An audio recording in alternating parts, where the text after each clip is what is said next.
Welcome to Buckeyes Tomorrow Morning for Thursday, September 12th. I'm your host, Tom Orr. The Marshall game in 9 days, the game against Michigan in 79 days. Today, you're going to get to hear from someone who I always think is one of the most interesting interviews on the team. That is defensive coordinator Jim Knowles. Typically, these interviews end up getting buried behind Ryan Day interviews. I feel like we've given you a lot of Ryan Day this season. Today, you're just going to hear about the Ohio State defense from Ohio State defense coordinator Jim Knowles. Who better, right?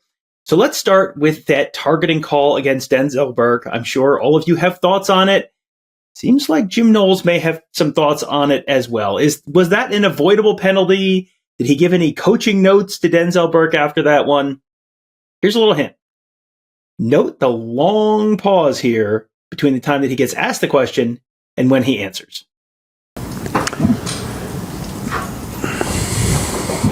It's unfortunate. Understand the rules and trying to protect players. It's just have to keep your head up. It's a gray area. I think anything we can learn is keep your head up. It's been something I think since football players put on helmets. The natural tendency to kind of drop your head. I think that.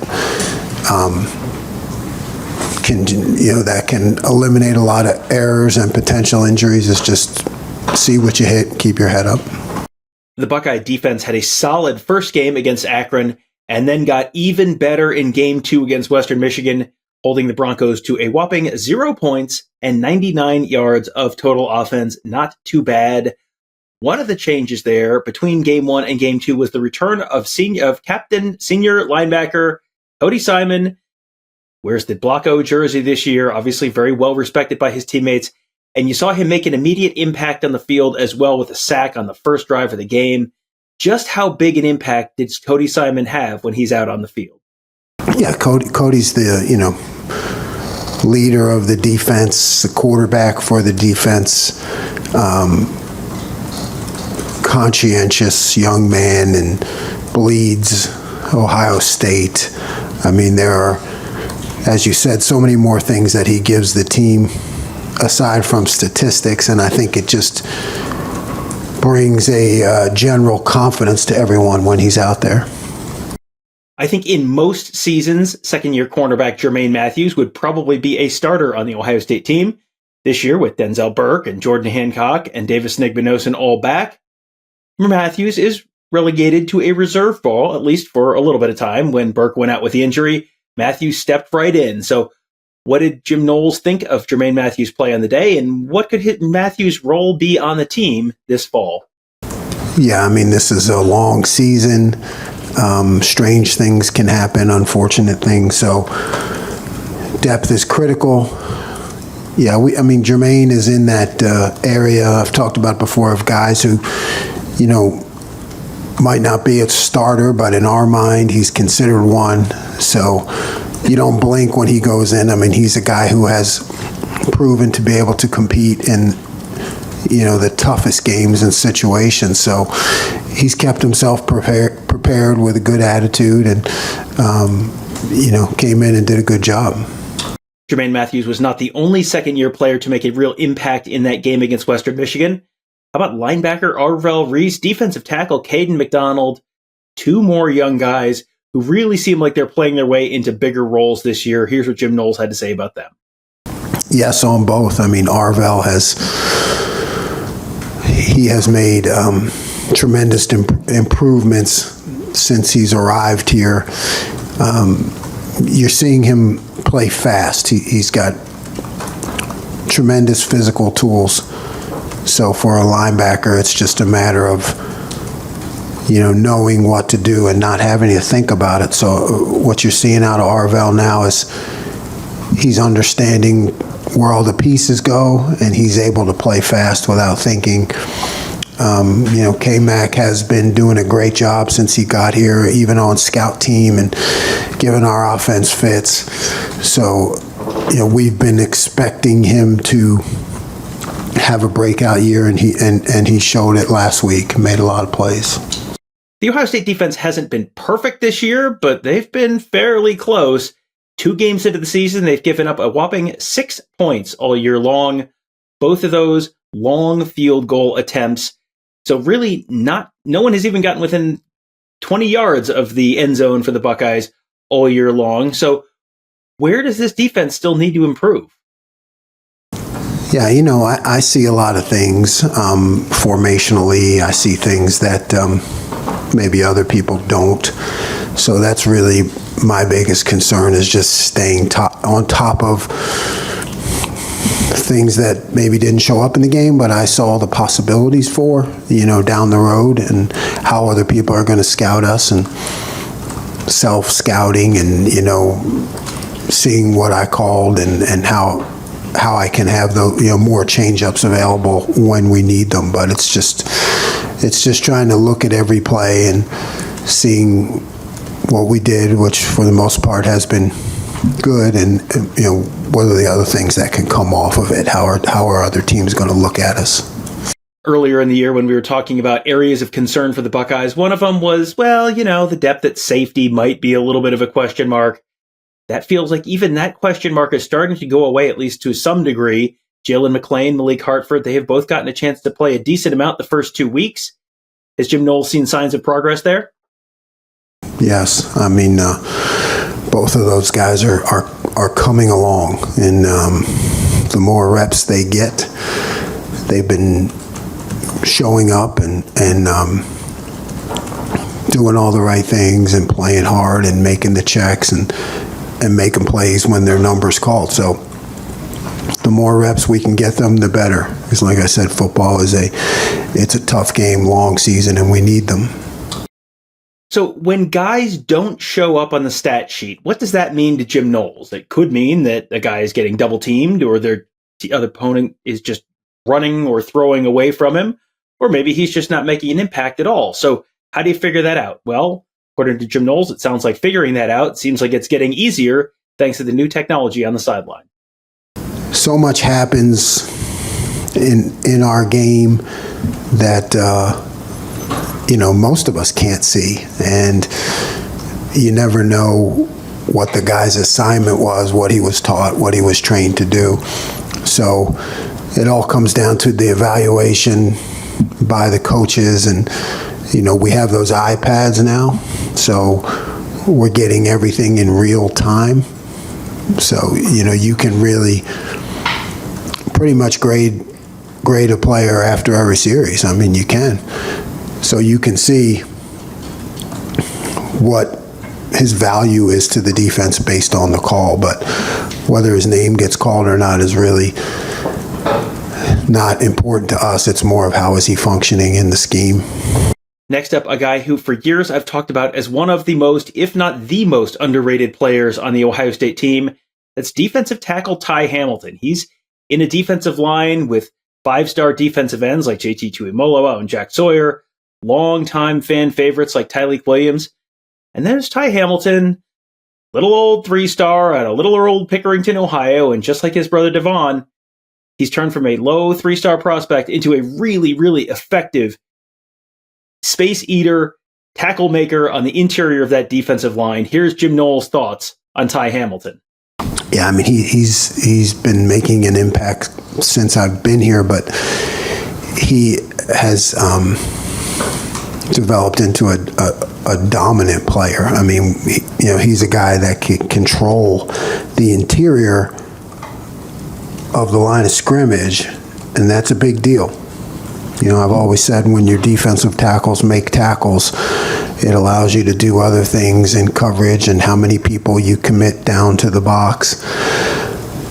So Tai is quiet, but he's like a cold-blooded gentleman. I mean, he really is a force that I think is sometimes maybe difficult to see. But when you watch the tape, he is knocking people back and really just creating some difficult situations for the offense. The Buckeyes, as we talked about earlier in the week, are not calling this an off week. They're calling this improvement week. So coming off of a shutout where they gave up less than 100 yards, where is there still to improve? Where is Jim Knowles focused on improvement this week? Yeah, it comes down to fundamentals, one, right? All those things that in matchup games are going to be critical, whereas maybe we had a decided advantage in certain areas. But when I watch the tape, I can see how we have to, fix certain things or be on top of certain things, slight adjustments here or there, because it'll be critical when you get to the matchup game. So, and then, it's all looking at what we did and how future offenses are going to view us and where I'm predicting that the attack will come from. So we try to stay ahead and work in those areas. One player who fans are always asking us about is CJ Hicks. He became a very popular guy during recruiting. Mark Givler dubbed him Captain Buckeye for his role in getting that recruiting class together. He was a 5-star prospect out of Dayton.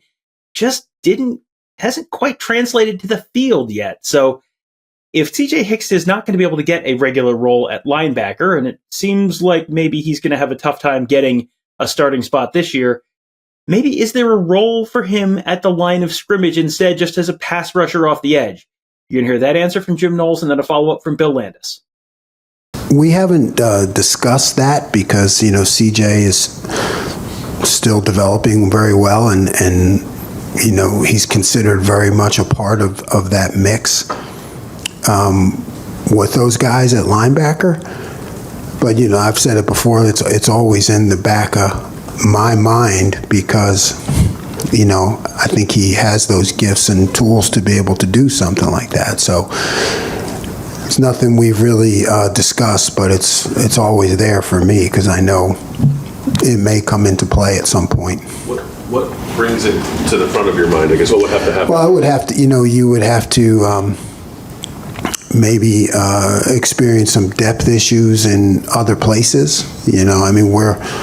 We're so talented on the edge right now and our depth is so good that it's not something that we need to do right now. But if something comes up, it's always a possibility. One of the reasons that CJ Hicks has had trouble getting on the field so far this year is the ascension of Arvell Reese.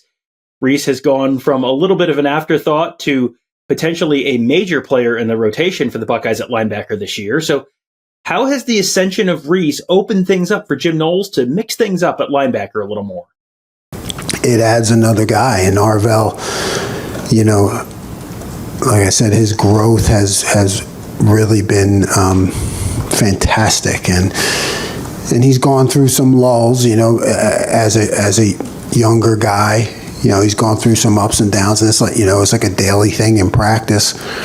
And now he's on a path of sustained production, and you see him kind of jumping off the film, playing fast. So that adds to our depth at that position, which is really important, particularly when you get into 3 linebacker looks. It's an extra guy, and we need 4, we need 5. I've really liked what Gabe has done in limited reps. He's had limited reps, but he's really done a good job. So I'd like to see him starting to get into that mix, but Arvell has certainly helped us. There's an old saying that every dark cloud has a silver lining, and the opposite is also true.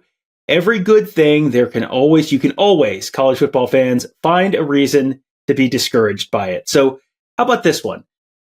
The Buckeyes have not gotten a lot of red zone reps on defense in games, mostly because they've kept teams out of the red zone. But without getting red zone reps in games, how important is that for the defense to work on that in practice during this improvement week?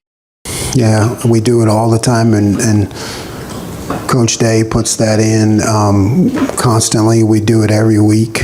Of course, we do it against the scouts when we're going against an opponent, but we do it against our offense too. Good on good, red zone pass stuff, and regular red zone. We keep it in, against good competition all the time. And we're going to wrap this up with the safeties. Jim Knowles has talked in the past about this being a safety-driven defense. So have guys like Lathan, Ransom, and Caleb Downs played up to the standard of Jim Knowles' safety-driven defense so far? They have, and we just keep pushing. We got to push everybody, striving for perfection. And, those are two guys, let's face it, we haven't had to unleash very much, so to speak. But you've seen on those specific examples, when we have unleashed them, they go from A to B pretty quick, so I think it's just a matter of continuing to push, putting some tweaks in, keeping their aggressiveness alive through the different calls. Like, we just haven't had to do it very much. Yeah. But when it shows up, it's pretty cool. Having a pair of safeties at the back end of that defense is an incredible luxury for a defensive coordinator like Jim Knowles. What is it like for him to have two guys back there that he can trust?